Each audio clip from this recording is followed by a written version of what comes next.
On pourrait se poser la question quant au fait de savoir qu'est-ce qui prouve réellement que le Coran est le guide suprême et le guide ultime. Qu'est-ce qui prouve en fait qu'on peut faire confiance, se dire oui c'est la parole d'Allah, c'est bien la parole d'Allah plutôt, et à partir du moment où c'est la parole de notre Créateur, on se doit de la suivre parce qu'effectivement, si c'est lui qui parle à travers le Coran al-Karim, c'est lui qui sait mieux ce qui est lié à la vérité, au mensonge, ce qui est lié à la voie la plus juste, la plus droite, ce qui est lié aux ténèbres, à l'égarement. Mais voilà, comment savoir que réellement ça vient de lui? C'est-à-dire que, ok, à partir du moment où la personne elle croit en une volonté supérieure, elle croit en un Dieu créateur, elle se dit que oui, s'il y a un Dieu créateur et que celui-ci a essayé de communiquer avec les gens, je suis prêt à accepter la vérité, mais comment savoir que réellement le Coran est la parole de ce créateur en question et que ce n'est pas, on va dire, le fruit de l'intelligence du prophète Mohammed alayhi salatu wassalam. إن في خلق السماوات والأرض واختلاف الليل والنهار لآيات لأولي الألباب. عليكم ورحمة الله وبركاته. بسم الله الرحمن الرحيم والصلاة والسلام على أشرف الأنبياء والمرسلين سيدنا ونبينا محمد وعلى آله وصحبه أجمعين. Bienvenue à vous dans ce 9e épisode consacré donc aux épisodes dédiés au mois du Ramadan. Aujourd'hui, Inch'Allah Ta'ala, donc on va continuer dans le verset sur lequel j'ai donné pas mal d'explications pour aller de nouveau dans la profondeur quant aux mots qui composent la première partie de ce verset. C'est le verset dans lequel Allah Tabaraka wa Ta'ala nous dit Ba'dan a'udhu billahi minash shaytanir rajim شهر رمضان الذي أنزل فيه القرآن هدى للناس وبينات من الهدى والفرقان. Donc, le mois du Ramadan, mois au cours duquel le Coran a été révélé, Hudan linnas, comme guide ultime pour les gens, wa bayyinatin min al-huda wal furqan. Donc aujourd'hui, ce que je vais expliquer, c'est bayyinatin min al-huda, qui renvoie à la clarté en fait. Donc une guidée avec des preuves claires. Bayyinatin min al-huda renvoie à cette clarté, ce côté clair, des preuves claires quant au fait que le Coran est la guidée. Parce qu'on pourrait se poser la question quant au fait de savoir qu'est-ce qui prouve réellement que le Coran est le guide suprême et le guide ultime. Qu'est-ce qui prouve en fait qu'on peut faire confiance, se dire oui c'est la parole d'Allah, c'est bien la parole d'Allah plutôt, et à partir du moment où c'est la parole de notre Créateur, on se doit de la suivre, parce qu'effectivement, si c'est lui qui parle à travers le Coran al-Karim, c'est lui qui sait mieux ce qui est lié à la vérité, au mensonge, ce qui est lié à la voie la plus juste, la plus droite, ce qui est lié aux ténèbres, à l'égarement. Mais voilà, comment savoir que réellement ça vient de lui? C'est-à-dire que, ok, à partir du moment où la personne elle croit en une volonté supérieure, elle croit en un Dieu créateur, elle se dit que oui, s'il y a un Dieu créateur et que celui-ci a essayé de communiquer avec les gens, je suis prêt à accepter la vérité, mais comment savoir que réellement le Coran est la parole de ce créateur en question et que ce n'est pas, on va dire, le fruit de l'intelligence du prophète Mohammed alayhi salatu wassalam. Donc le terme bayyinatin min al-huda va nous montrer justement que le Coran est une guidée ultime, mais qu'en même temps il contient à l'intérieur de lui des preuves claires quant au fait qu'il est bien la guidée, qu'il est bien la vérité. Et ce qui est intéressant au niveau donc, de l'arabe bayyinat et pas mubayyinat, c'est que le terme bayyinat nous montre que les preuves qui vont montrer que le Coran est vraiment la parole d'Allah sont intrinsèquement liées au texte, qu'on n'a pas besoin de trouver des preuves extérieures. Vous pourriez me dire, Abou Bakr, as-tu un exemple concret? Par exemple, ce qu'on appelle les vérités scientifiques qui seraient dans le Coran et ce qu'on appelle le concordisme, qui consiste à amener le texte coranique à être compris, lu, de manière à être en adéquation avec les vérités scientifiques ou les découvertes scientifiques. Le Coran n'a pas besoin en fait de cela. C'est ça qu'il faut comprendre avec ce terme, c'est que le Coran n'a pas besoin de la science, ni des preuves scientifiques, ni des vérités scientifiques pour prouver de manière claire et précise qu'il est bien la parole d'Allah Tabaraka wa Ta'ala, de notre Créateur, et qu'il est bien une guidée pour les gens. Il se suffit à lui-même, c'est-à-dire que le Coran, de par ses versets, de par l'agencement des sourates, de par les mots choisis, de par le contenu des sourates, amène de manière claire, nette et précise, avec des preuves concrètes, la personne qui lirait le Coran avec son cœur, à se dire « cette parole ne peut pas être la parole d'un être humain ». Car si le Coran devait être la parole d'un être humain, alors cet être humain serait un génie, une personne dotée d'un quotient intellectuel que la planète Terre n'a jamais connu, qui est le fruit de la fusion de milliers de personnes. Et même avec la fusion de ces personnes, de ces cerveaux, on n'arriverait pas à quelque chose comme le Coran al-Karim. Et c'est la vérité, parce que quand on étudie le Coran, alhamdoulilah, par la grâce d'Allah Tabaraka wa Ta'ala, je suis amené à préparer mes cours que je donne à partir d'ouvrages qui sont très complets au niveau de l'exégèse, mais aussi de savants contemporains un peu plus anciens, quand les vidéos sont disponibles, pour aller visiter la profondeur du Coran. Et je vous promets que quand on est face à ces ouvrages d'explication et quand on regarde aussi les vidéos d'experts, je parlais de Cheikh Mustafa Bouhiaoui, j'ai envie de parler de Cheikh Farid Al-Ansari, j'ai envie de parler de Cheikh Bassam Jarrar,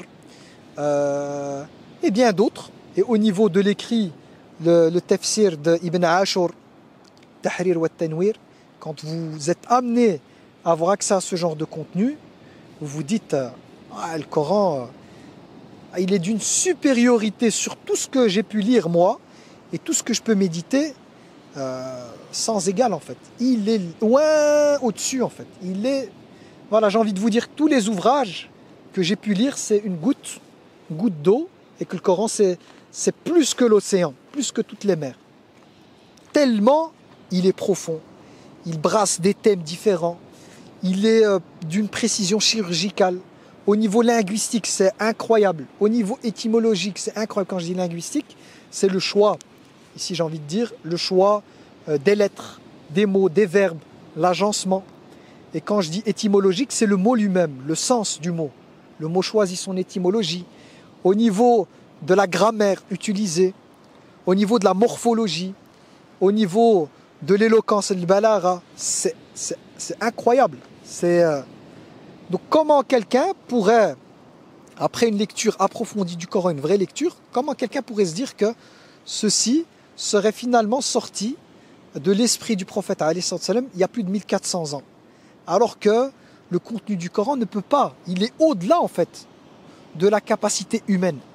Donc quand on dit que le Coran contient des preuves évidentes, c'est que toute personne qui est amenée à être sincère et qui est amenée à lire le Coran, surtout en arabe parce qu'en français c'est toujours l'humain qui est derrière dans les traductions. Pourquoi? Parce que la traduction c'est plutôt une interprétation, c'est pas réellement une traduction, c'est l'effort humain qui va partir du texte original en langue arabe et qui va choisir une manière de formuler les choses selon l'intelligence et les limites de la langue, de la maîtrise de la langue de la personne, pour pouvoir nous donner le sens en langue française. Donc sachez que déjà la version en française, qui est déjà pas mal, n'est que le produit d'un exercice, d'une activité humaine. Alors que le Coran en arabe, chez nous les musulmans, on estime que le Coran est la parole d'Allah à la lettre. Ce n'est pas la parole d'Allah avec les mots du prophète, comme ce qu'on peut retrouver dans ce qu'on appelle les hadiths, le hadith al-Qudsi, qui est la tradition prophétique dans laquelle il va dire Allah a dit. Donc dans cette tradition prophétique, ces hadiths-là, c'est le prophète qui parle d'Allah, mais avec ses mots à lui. Donc il dit Allah dit, donc il dit ce qu'Allah nous dit, mais avec ses propres mots à lui. C'est lui qui choisit les mots, chaque lettre, l'agencement. Tandis que le Coran, c'est la parole d'Allah, avec les mots d'Allah, avec le style, j'ai envie de vous dire, qu'Allah a choisi. Alors qu'une traduction, c'est les mots de la personne, parce qu'elle va traduire, le style de la personne, la maîtrise de la langue de la personne, Donc en fonction de son niveau de français, elle va faire une traduction qui est à l'image de sa connaissance. Vous ne pouvez pas me comparer la connaissance de la langue française d'un être humain et le Seigneur des cieux et de la terre qui a créé l'être humain et les langues et son usage d'une langue. On ne peut pas comparer. C'est pour ça que je dis, le français, l'anglais, ce que vous voulez, ça donne déjà un bel aperçu du Coran al-Karim. Mais vous n'aurez jamais accès à al-bayyinat, ces preuves claires dans leur profondeur, qu'en langue arabe. C'est pour ça qu'Allah il dit, le Coran, la preuve que c'est vraiment la vérité, que c'est la guidée ultime, toute personne intelligente qui a une bonne connaissance de la langue arabe, plus elle maîtrise l'arabe, plus elle aura accès à cette profondeur, va avoir des preuves claires dans le Coran, pas besoin d'aller dans la science, concordisme ou quoi. Dans le Coran, elle aura des preuves irréfutables que cette parole-là ne peut pas venir d'un être humain. Impossible que cette parole-là, le choix de ces mots-là, les thèmes abordés, la structure des sourates, l'agencement des sourates, des versets, les contenus variés, la précision chirurgicale, c'est impossible qu'un être humain d'il y a plus de 14 siècles soit en mesure de produire quelque chose comme ça. Et il n'y a personne qui a prétendu que le Coran était sa production. Parce que même le prophète, alayhi salam, il n'a jamais dit « le Coran vient de moi », jamais. Il dit « c'est une parole qu'on m'inspire » par l'ange Gabriel. Donc même lui, il dit, c'est comme si, voilà, c'est moi qui me permets de le faire juste pour l'exercice, hein, mais on pourrait comprendre que le prophète dit « mais c'est pas moi le Coran, pourquoi vous voulez absolument dire que c'est mon œuvre ?» Là, vous m'accuserez, en disant cela, c'est comme si vous étiez en train de l'accuser de plagiat, parce que ça vient d'Allah, il l'attribue à lui-même. Ça, c'est du plagiat. C'est du plagiat. Le prophète étant, alayhi salam, la personne la plus honnête sur terre, donc il dit la vérité. Il dit non, c'est pas moi. Il ne cherche pas à s'attribuer le fruit, on va dire, de l'intelligence de quelqu'un d'autre, de l'omniscience de quelqu'un d'autre ici pour Allah. Il ne dit pas, il dit Ana basharun mithlukum. Je suis un être humain comme vie. Yuha ilay. On me révèle et je transmets. Et je vous transmets les choses fidèlement. Donc même le prophète dit non, le Coran c'est pas moi. Donc, qu'est-ce que les gens pourraient dire? Ils pourraient dire, ok, il dit que c'est pas lui, alors ça doit être quelqu'un d'autre. Qui a dit que le Coran était en dehors du prophète alayhi salam? Parce que si on dit ok, les gens disent ok. Voilà, il dit que c'est pas lui. Et on va accepter, on va dire qu'il dit la vérité. Pour nous, c'est clair que c'est la vérité. Mais je dirais ça pour les négateurs, qu'il dit la vérité. Donc c'est que le Coran doit venir de quelqu'un d'autre. J'ai envie de vous dire, à partir du moment où il y a une œuvre que quelqu'un pique à une autre personne, il est le premier à dire droit d'auteur, dire il m'a plagié, il a pris mon œuvre. Donc les gens l'auraient dénoncé. Si déjà à l'époque il l'accusait d'être sorcier, devin et tout, s'il avait réellement plagié quelqu'un, ils auraient été les premiers à le dénoncer. Parce qu'il cherchait des excuses. Il voulait dire quelque chose par laquelle il voulait casser sa réputation. Donc s'ils avaient pu trouver quelque chose qu'il aurait pris à droite à gauche de plagiat, qu'une personne serait venue témoigner, de dire écoutez, vous voyez cette sourate-là, en fait c'est moi qui l'ai composée pour lui et il a piqué mon travail. Parce qu'il y a l'ego aussi, et il y a aussi le droit de la personne, si réellement elle a composé cette sourate, ben, effectivement que le mérite lui reviendrait. Mais il n'y a personne d'autre. Donc lui il dit c'est pas moi, et il n'y a personne d'autre qui vient dire droit d'auteur, il a pris mes sourates. Donc finalement, de qui ça va venir? Il faut bien qu'il y ait quelqu'un. Et la preuve évidente, c'est que le Coran lui-même nous dit, voilà, la preuve évidente par laquelle le Coran va nous démontrer qu'il vient bien du Créateur des cieux et de la terre, c'est dans le Coran. Et ça renvoie à bayyinat. Bayyinat, c'est-à-dire que les preuves de la vérité coranique, que le Coran est bien la parole d'Allah et une guidée pour les gens, se trouvent à l'intérieur. Tu lis le Coran, toute personne qui lira le Coran avec un cœur sincère, pas avec un cœur de négateur, chercher la petite bête ou essayer de trouver des contradictions. Non, un cœur sincère et qui cherche à être guidé, toute personne qui se présente devant le Coran avec un cœur sincère qui cherche la guider, va voir apparaître devant ses yeux des preuves claires, nettes, évidentes qu'il s'agit bien du bon chemin. À l'image, pour donner une image, d'une personne qui cherche à prendre l'autoroute et à arriver à bon port, qui a des panneaux géants qui lui montrent. Bayyinat clair, c'est ça. Si on vous met Paris ou Marseille, c'est par là. Nombre de kilomètres, autant. Clair, net et précis. Tout le chemin, il est rempli de plaques claires, nettes et précises qui vous montrent que c'est le bon chemin. C'est à ça que servent les plaques sur l'autoroute. C'est d'être une preuve que vous êtes sur le bon chemin. Comment moi je vais savoir en prenant l'autoroute que réellement cette autoroute va m'amener à Marseille? Je prends l'exemple de Marseille en partant de Bruxelles. Ben, c'est le fait d'avoir des plaques claires qui me disent Marseille c'est par là, sur le chemin et les kilomètres. Et que c'est une autoroute officielle, c'est une route officielle et que ces plaques ont été mises par des gens voilà, par l'État en fait, des gens qui n'ont pas l'intention de m'égarer en fait. Et donc moi je fais confiance quand je prends l'autoroute et que je suis les plaques, je me dis pas t'es sûr que réellement Marseille c'est là? Il y a écrit mais on sait jamais hein, qui a mis cette plaque hein.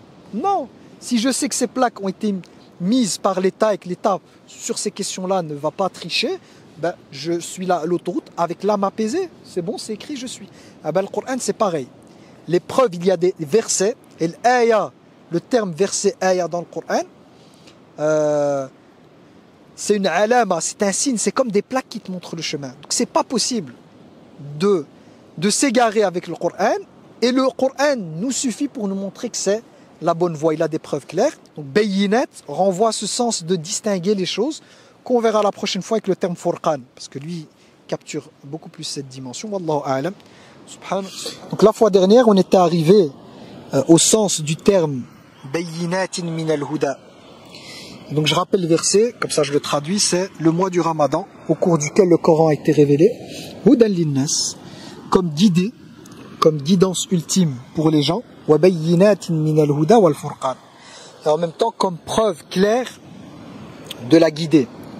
Et le furqan est comme discernement.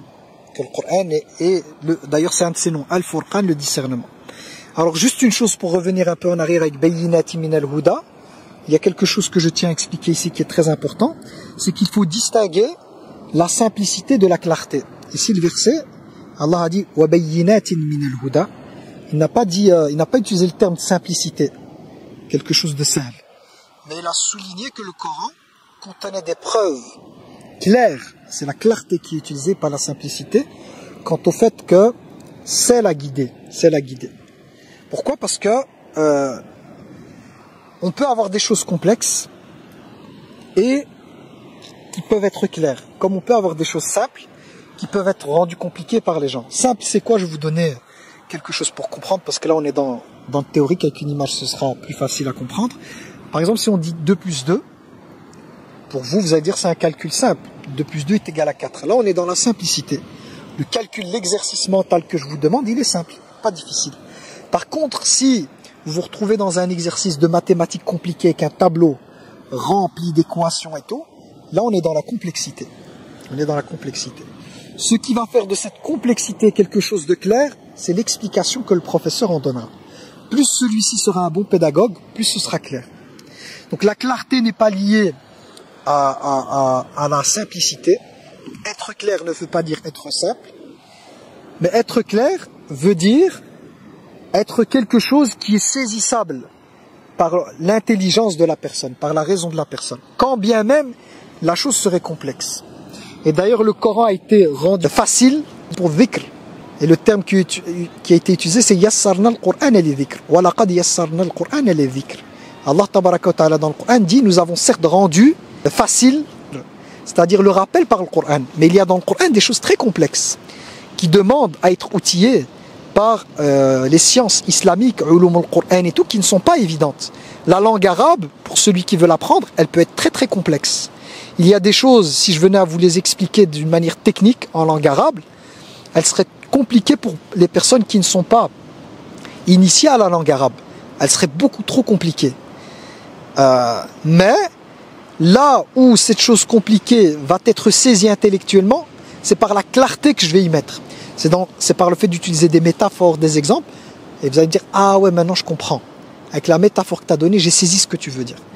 Donc ça, c'est très très important de comprendre qu'Allah ici n'a pas dit que tout ce qui se trouve dans le Coran et tout est forcément simple. Il peut y avoir des choses qui demandent des compétences particulières. Donc ce n'est pas forcément simple, ça peut être complexe.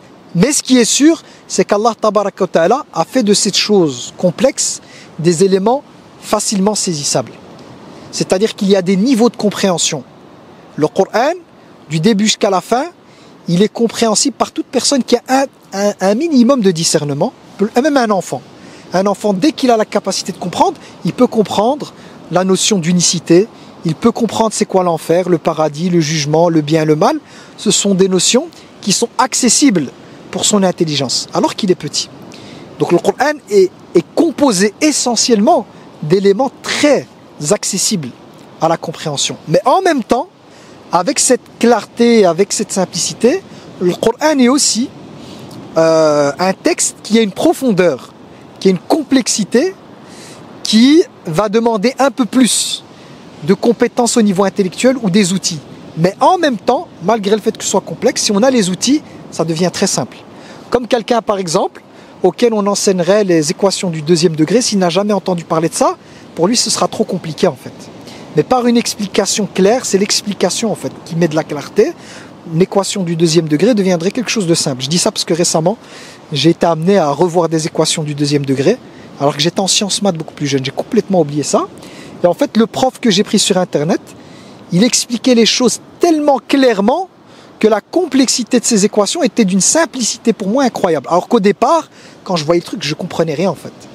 Donc la clarté, il faut bien comprendre, la clarté est liée pour les êtres humains au pédagogue, à la personne qui est censée expliquer. C'est la raison pour laquelle dans le Coran, on voit beaucoup de métaphores, beaucoup d'éléments liés au sens, au monde sensible, aux choses qu'on peut se représenter, pour nous faire comprendre des choses spirituelles. Vous pourriez me dire, Abou Bakr, as-tu un exemple d'éléments liés au monde intellectuel que le Coran va décrire avec des métaphores? Par exemple, la parole de Tawhid, c'est-à-dire l'effet qu'a la ilaha illallah sur notre cœur et notre pratique. C'est-à-dire que si je devais expliquer la foi et ce que le fait d'accepter l'islam et de dire la ilaha illallah, il n'y a pas d'autre divinité qu'Allah et que Mohammed est son messager, les réelles répercussions sur le psyché, théoriquement ce serait trop compliqué à expliquer pour comprendre. Mais si je vous dis, et c'est l'exemple qu'Allah utilise, il donne l'exemple d'une belle parole, kalima tayyiba, il dit la bonne parole est à l'image d'un arbre, kashajaratin, comme un arbre pur, bon. Ses racines sont ancrées fermement dans le sol.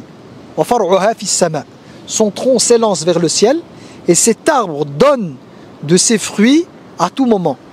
Donc Allah subhanahu wa ta'ala, à travers cette image, là on est dans le monde sensible pour mettre de la clarté, il nous explique que la ilaha illallah dans le cœur d'une personne qui réellement y croit parce que les racines clairement ancrées, c'est les piliers de la foi, de croire en Allah, en ses anges, en ses livres, de croire aux prophètes et messagers, de croire au jour du jugement dernier, de croire au destin bon ou mauvais, que c'est ancré, ça va amener dans le cœur de la personne, cette foi bien ancrée, va amener à ce que la personne va voir son cœur tendre vers les vertus liées à son âme qui vont amener à des fruits. Le fruit, c'est le comportement. Quand on a une croyance bien ancrée, une croyance en Allah et qu'on recherche son agrément, automatiquement, cette croyance ferme va nous amener à purifier notre âme de notre ego et à cultiver tazkiya, c'est purifier, mais en même temps c'est faire grandir à l'intérieur de nous le côté lumineux de notre âme, faire grandir cette graine du tawhid, en faire un arbre qui va amener à des fruits. Donc vous voyez ici que la foi et les effets de la ilaha illallah sur le cœur ont été capturés par quelque chose de clair, simple. Même un enfant il peut comprendre ça. Il sait c'est quoi un arbre avec des racines, il sait c'est quoi un tronc, il sait c'est quoi l'arbre qui donne des fruits. Ben ça résume la foi, les effets de la ilaha illallah dans le cœur d'une personne qui cherche à cheminer vers Allah. C'est ce qui va se passer pour elle, pour son âme va se bonifier. Son âme va être une âme qui va amener à porter des fruits qui seront un bien pour les humains, mais aussi les animaux, quand les fruits tombent, les animaux. Et en même temps, l'arbre il fait un travail de photosynthèse. C'est-à-dire que l'arbre va capturer donc le CO2, en le capturant avec l'énergie solaire et l'eau, et va donner quoi en échange? De l'oxygène, qui est une source de vie pour nous. Donc le discours religieux et les paroles religieuses qui redonnent vie aux gens, c'est de l'oxygène. Les rappels qui touchent les gens, c'est de l'oxygène.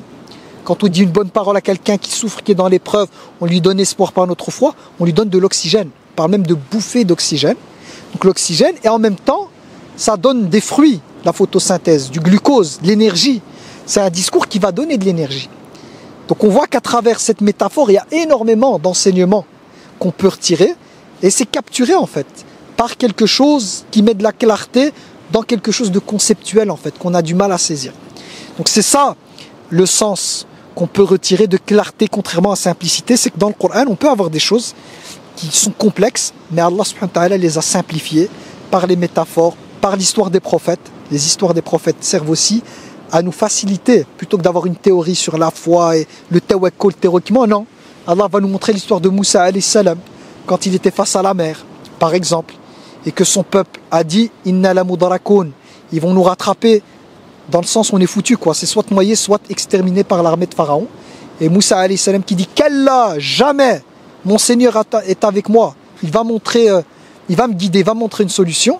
Ben là, c'est un exemple pratique pour comprendre, clair, pour comprendre c'est quoi réellement le tawakkul, qui renvoie à la confiance en Allah. Mais si moi je commence à vous écrire un livre, théoriquement, le tawakkul est égal à placer la confiance d'Allah, ça part du cœur, le cœur qui doit ressentir ceci, ça va être trop compliqué.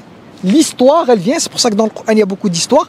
L'histoire suffit à illustrer le concept et à le déployer. L'histoire, elle déploie en fait la profondeur et met de la clarté dans une chose. Si elle était expliquée de manière intellectuelle, comme le font les philosophes, les intellectuels, tu comprends plus rien. Sauf si tu es initié à la philosophie ou à la psychologie, aux livres complexes. La plupart des livres qui parlent de l'être humain et qui s'attaquent en fait à la compréhension de l'être humain, c'est un jargon en fait de psychanalystes, de psychiatres ou de médecins, où quand tu le livres, si tu n'as pas un dictionnaire ou si tu n'es pas initié à ce genre de mots, et même avec le dictionnaire, tu te dis mais j'ai pas compris ce qu'il veut dire. Pourquoi? Parce que c'est complexe et il n'y a pas de clarté. Donc le Coran, ça peut être hyper complexe, mais Allah tabaraka wa ta'ala, il met de la clarté par les histoires, par les métaphores, par le mot, l'utilisation des mots. Et ça, c'est hyper puissant. C'est hyper puissant et c'est le Coran. C'est le Coran. Donc on arrive à Al-Furqan. C'est le but de cette vidéo. Donc j'ai juste rajouté des éléments pour la précédente. Donc le Furqan, c'est quoi? Le Furqan, c'est un nom qu'on donne à Al-Coran aussi, qui renvoie au fait de distinguer, séparer les choses. Renvoie au niveau du verbe faraqa, qui renvoie à séparer. Séparer deux choses. Donc Furqan renvoie à ce qui permet de distinguer les choses en les séparant. Donc retenez, c'est séparer les choses dans l'idée de les distinguer. Et la traduction française qui est donnée, c'est discernement. C'est l'idée de séparer pour distinguer, pour discerner. D'ailleurs, en français, on parle de catégories. Et c'est même une méthode qui est utilisée dans les cours qu'on donne de créer des catégories en fait, pour faciliter la compréhension, c'est de séparer les choses. D'ailleurs, le tawhid, vous savez très bien que nous, chez les musulmans, on a le concept d'unicité, donc l'unicité d'Allah, pour le rendre facile à comprendre, les savants musulmans, en tout cas, je pense que c'est Ibn Taymiyyah qui est venu avec ça, peut-être qu'il y a eu des gens avant lui, rahmatullah alayh, il a séparé le tawhid en trois éléments. Le tawhid, l'unicité de Rububiyyah, qui renvoie à l'unicité de la seigneurie d'Allah. Le tawhid de l'uluhiyya, qui renvoie à l'unicité de l'adoration. Et le tawhid, l'unicité de l'asma wa sifat, qui renvoie à l'unicité d'Allah dans ses noms et dans ses attributs. À la base, c'est un bloc. L'unicité, c'est une chose, c'est pas trois. Mais ici, il y a l'idée de séparer, de distinguer pour mieux comprendre, pour discerner en fait. Et c'est pour ça qu'il a séparé avec le tawhid de l'unicité de Rububiyyah, de la seigneurie, qui comprend des noms et des attributs d'Allah tabaraka wa ta'ala qui sont liés à la gestion des choses, la connaissance du monde invisible, la gestion du monde, la planification, l'organisation du monde. Puis il a introduit la notion de tawhid de l'uluhiyya qui renvoie à l'unicité d'Allah par rapport à la pratique. Là on n'est plus dans la croyance au niveau des attributs divins liés à la création, ses noms et ses attributs de pouvoir, mais on est dans la pratique. C'est-à-dire que dans le tawhid de l'adoration, c'est de n'adorer qu'Allah. Donc nos prières pour Allah, nos sacrifices pour Allah, tout est pour Allah dans l'adoration. Et troisième, c'est les noms et les attributs. L'unicité d'Allah tabaraka wa ta'ala dans la perfection de ses noms. Car on peut avoir des noms qui sont attribués à des êtres humains. Comme le mulk. On peut avoir des gens qui ont la royauté. Sulayman était un roi. Sauf qu'Allah ici a l'attribut, il a l'unicité de cet attribut quant à la perfection de cet attribut-là. Alors que les autres, c'est relatif. C'est une royauté minuscule liée à un pays, liée à une part. Et elle est même relative. C'est une royauté limitée à la condition humaine. Donc là, par le fait de distinguer les différents tawhid, c'est quoi? C'est on sépare pour mettre du discernement. Donc le Coran est aussi appelé Al-Furqan. Donc le Coran a été envoyé comme Furqan. C'est aussi une description du Coran. C'est-à-dire la chose qui va distinguer, qui va séparer les choses et mettre de la clarté. Distinguer le vrai du faux. Distinguer ce qui est bon de ce qui est mauvais. Distinguer les bonnes personnes des mauvaises. Distinguer les comportements, à avoir ou ne pas avoir. Donc c'est clairement mettre de la clarté par le fait de distinguer les choses, le Furqan. Mais également, Al-Furqan, c'est parce que la parole coranique est différente de toutes les autres paroles. Allah a distingué sa parole de la parole du prophète alayhi salatu wassalam. On dit que les prophètes, lorsqu'ils ont reçu leur livre, transmettaient celui-ci mais en y ajoutant leur explication. Et j'ai lu, mais il faut vérifier, qu'ils expliquaient aussi avec leurs mots. Ça, il faut encore vérifier si c'est le cas. Mais en tout cas, leur explication, ou l'explication des commentateurs des anciens livres était mélangée à la parole divine. Donc distinguer les deux, ce n'était pas évident. C'est pour ça que quand on prend les 4 évangiles, on voit que c'est le témoignage d'apôtres finalement. En tout cas, on relate, on renvoie chaque évangile à un apôtre. Après, avec tahqiq, avec la vérification, voilà, sûrement il y a eu des erreurs qui se sont immiscées dedans, mais c'est la parole des apôtres. Donc c'est leur explication, leur interprétation de la vie de Isa alayhi salam et tout. Et l'Ancien Testament, on retrouve beaucoup de choses des anciens livres. C'est plusieurs livres qu'on retrouve dans l'Ancien Testament. Mais ce qu'il faut avoir en tête, oui. Quand tu parles des apôtres, tu parles de qui? Apôtres, ce sont les compagnons de Isa alayhi salam. Donc ici, il faut bien comprendre ce que je dis. On attribue ça. Ça ne veut pas dire que c'est l'apôtre qui a dit ça. C'est une attribution. Et nous, on sait très bien dans les sciences du hadith qu'on refuse une parole attribuée au prophète si on n'a pas la chaîne de transmission sans interruption, si on ne connaît pas les transmetteurs, si les transmetteurs ne sont pas dignes de confiance, s'ils n'ont pas une bonne mémoire, ou en tout cas, ils ne sont pas exigeants quant à la transmission, la réception et la transmission des textes. Donc c'est valable pour les apôtres. On attribue aux apôtres ces évangiles, mais il n'y a rien qui nous certifie que réellement c'est l'apôtre qui l'a transmis comme ça. Mais c'est juste pour comprendre que les anciens livres n'ont rien à voir avec le Coran, que même le Coran se distingue des anciens livres parce qu'il est séparé. Le Coran est séparé de toute autre parole. Même les paroles du prophète ne sont pas incluses dans le Coran. C'est le même système que la blockchain. Ouais, et en plus il y a le système de la blockchain. Ça, c'est système de la blockchain, c'est quant au fait que le Coran a été mémorisé par plusieurs compagnons. Et donc c'est une multiplication. C'est comme le transfert dans plusieurs disques durs de la parole coranique.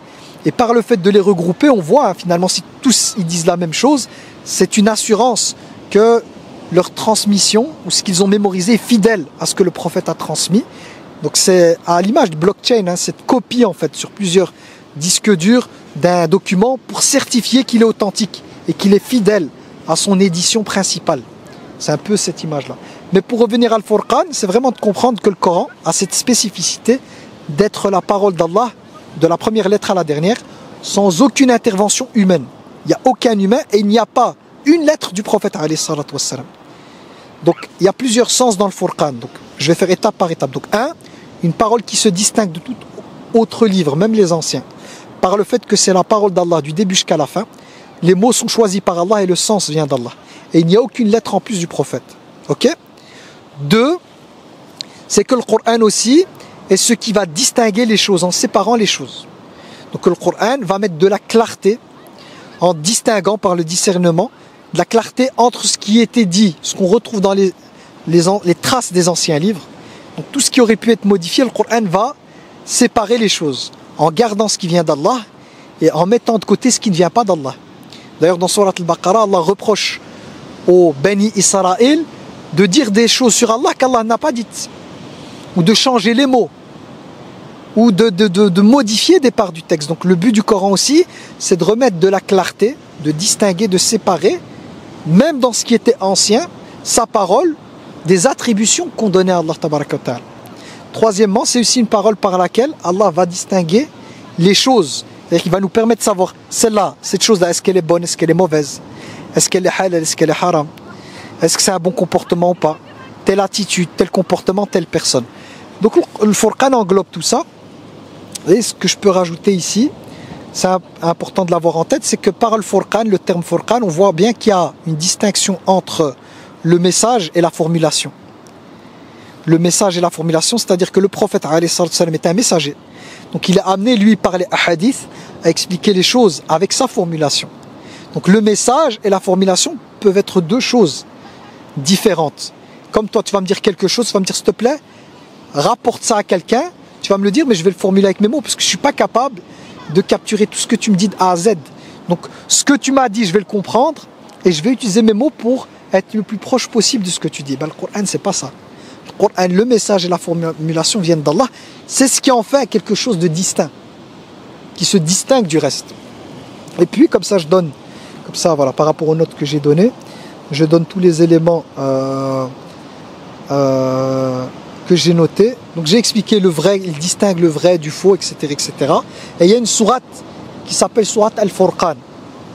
Sourate Al-Furqan qui justement, elle est là pour réellement, quand on lit cette sourate, on voit chaque fois, lié aux Qurayshites, hein, les polythéistes de Quraysh, à chaque fois qu'ils venaient avec quelque chose où ils utilisaient leur raisonnement pour disqualifier le prophète en disant est-ce qu'on va suivre un homme qui mange de la nourriture, qui marche dans le marché, si on fait ça, voilà. C'est pas un messager, ça ne peut pas être un messager pour eux. Pourquoi? Parce qu'ils mangent, parce qu'ils fréquentent les marchés. Et le Coran va venir rétablir la vérité en disant mais les autres prophètes, parce que leur grand-père, arrière-arrière-grand-père, c'était Ibrahim. Donc ils croient en Ibrahim, ils savent très bien qu'il était prophète. Ismaïl, c'était leur père aussi. Je parle bien des polythéistes de Quraysh. Donc là, c'est l'idée de dire quoi? Attendez. Pour Mohammed, vous refusez son statut de messager de prophète parce il mange, il boit, parce qu'il va dans les marchés. Mais vous reconnaissez bien Ibrahim qui est votre arrière-grand-père, que c'est un prophète et messager. Pourquoi lui, il mangeait et il fréquentait les marchés et vous l'avez accepté comme messager? Et là, pour le prophète, c'est pas bon. Donc à chaque fois, Allah Tabaraka wa Ta'ala ramène leurs arguments et il les démonte, il discerne, il distingue les choses. Et ça, c'est le but du Coran et ça fait partie des preuves évidentes. C'est que le Coran va intégrer à l'intérieur de celui-ci toutes les accusations, tous les raisonnements fallacieux des polythéistes de Quraysh, de tous ceux qui remettent en question le Coran, et il va contre-argumenter. Plutôt, il va répondre, il va mettre de la clairvoyance dans cela, en distinguant le propos, le mensonge qu'il y a dans le propos, en montrant la fausseté de celui-ci, pour montrer la vérité, en allant montrer des exemples liés à leur croyance, le fait qu'ils croyaient aux prophètes et messagers d'avant. Pourquoi renier celui-ci? Il est humain comme les autres l'étaient. Et pour la dimension, donc pour rajouter un élément sur le Furqan, on retrouve ça même dans Surat al-Baqarah pour Moussa, où Allah Tabaraka wa Ta'ala nous dit qu'il a donné à Moussa aussi le Furqan. Quand il dit subhanah, wa id atayna Moussa al-kitab wal Furqan la'allakum tahtadun. Et lorsque nous avons donné à Moïse, Moussa al-kitab, le livre, wal Furqan, et le Furqan, c'est-à-dire la chose qui distingue, la'allakum tahtadun. Peut-être que par cela vous serez bien guidés. Et j'ai oublié d'appuyer sur Al-Furqan, qui montre bien que c'est ce qui distingue la chose par excellence, le discernement par excellence, que le Coran est vraiment le livre ultime. Le Coran est vraiment le livre ultime quant au fait de distinguer le vrai du faux, le bien du mal, la vérité du mensonge et la parole divine de toute autre parole. Donc toute personne qui cherche réellement la vérité, la guider, c'est à travers le Coran.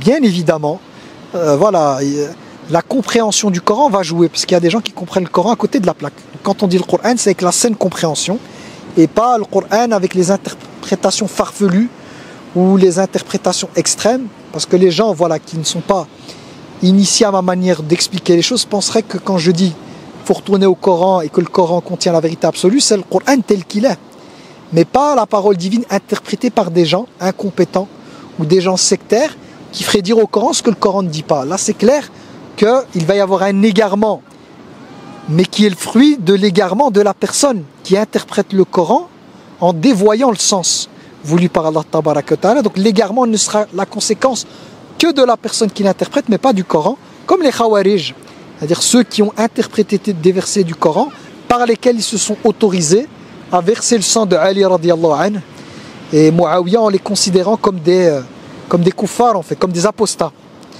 à travers des versets coraniques qu'ils l'ont fait. Donc ça, c'est une déviance, qu'Allah nous en préserve. Subhanakallahumma wa bihamdik, ashhadu an la ilaha illa ant, astaghfiruka wa atubu ilayk. Subhana rabbika rabbil izzati amma yasifun, wa salamun ala al-mursalin, walhamdulillahi rabbil alamin.